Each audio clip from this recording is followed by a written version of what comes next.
Hi.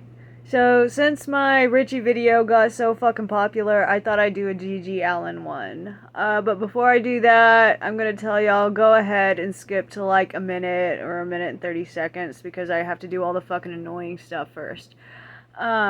First and foremost, subscribe to my OnlyFans. This channel is sponsored by me. Fuck everybody. Yeah, I'm a content creator on OnlyFans, and why should you subscribe to my OnlyFans? And that's because when I fucking suck on my toes, I act like I fucking mean it.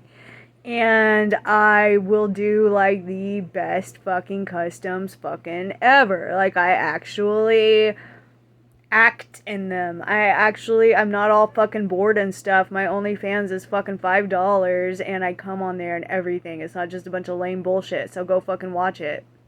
Anyway, on with the video.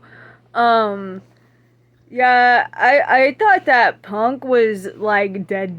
Like, I was like, fuck, it actually happened. Like around circa, I want to say maybe a little bit pre-COVID, like 2017, 2018. I was like, Punk is fucking dead. Like, it's gone. But I did a few Punk videos on YouTube, and I'm always really surprised at how big of an audience still gives a fuck about like Richie Edwards or Gigi Allen or any of these like crazy like controversial figures. And I mean, the thing is, Punk is way more like top 40 than it wants to admit. Like, the thing about Punk kids is like they're all anti-establishment, anti-everything, anti-whatever, but they're like, fucking look at my Converses, look at my Doc Martens, and they gatekeep worse than the top 40 kids. They're straight up like, no, this isn't like this. I actually have a fucking PhD in punk rock history, and you're not a real punk because I don't know. Like, it's all fucking stupid. But when it comes down to Gigi Allen, nobody is gonna come in here and be like, no, he was actually like a really misunderstood and genius artist with a fucking voice of an angel. His whole thing was that he sucked, and he owned that he sucked, and he just wanted to suck harder than everybody else on stage. And this what he did wasn't music. It wasn't, it was performance art. But Gigi Allen's kind of a weird one too, because like, it, if you look into him, it seems like his bark was a lot worse than his bite. He did assault one fan on stage. There's like one charge for that. Like, he was mostly just a fucking junkie. He was a fantasist more because like he would go on stage and say like all of the most outrageous shit about rape or whatever that you can fucking think about.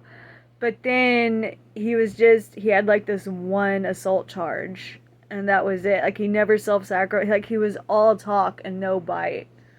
There's really not much more to say about him. Like, he was just a like, he was a more extreme attention whore than Marilyn Manson, and that's just because he had less creativity to even work with. Um, I kind of thought it was gonna be funny to just do like a was he fucking bulimic video, because his diet seemed to be laxatives and heroin.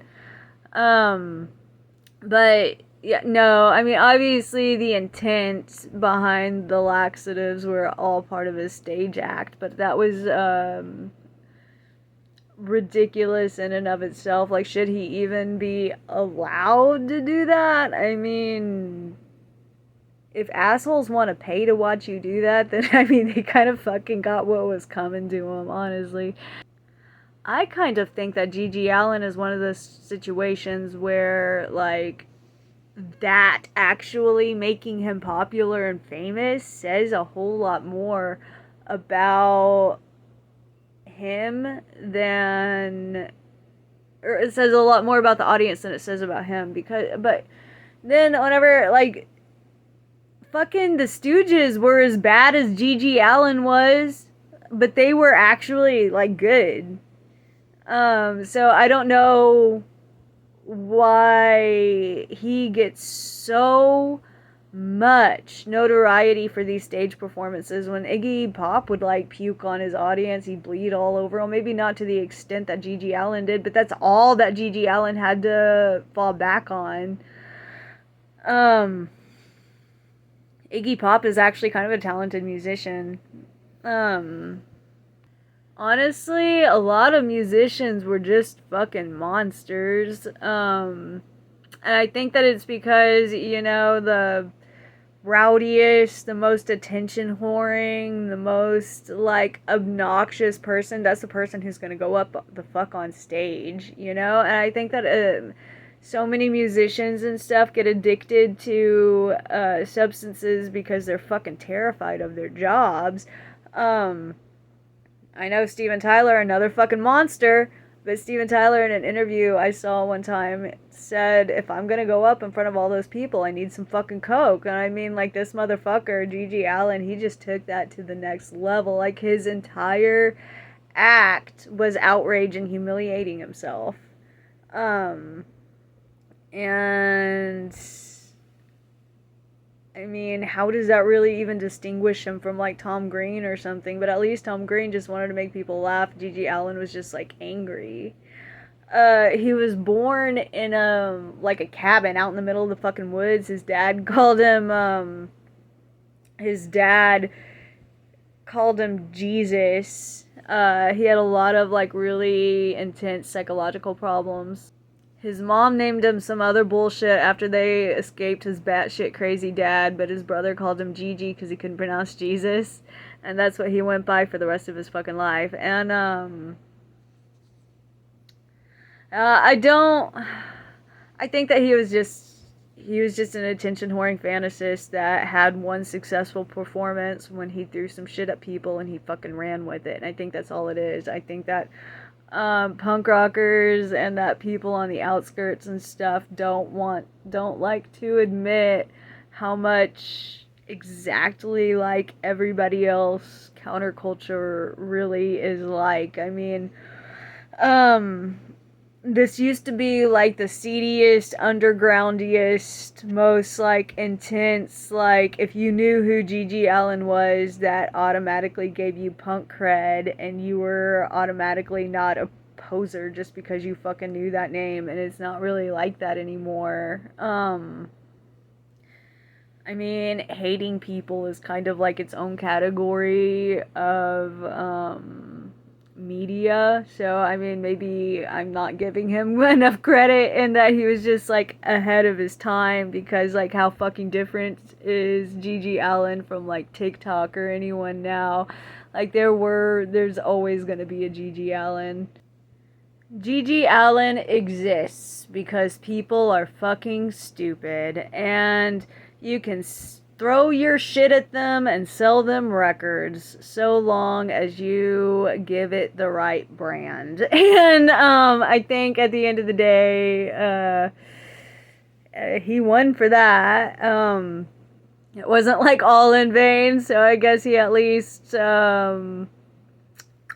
managed to do that in his life. I don't think that he was like as crazy as he made himself seem. I think he was a lot more of a run-of-the-mill normal fucking addict asshole. I don't even think he was as bad as he made himself sound. Like, I mean, it would be so easy for him to have been like a cultist or a serial rapist or something crazy, but he was just a junkie.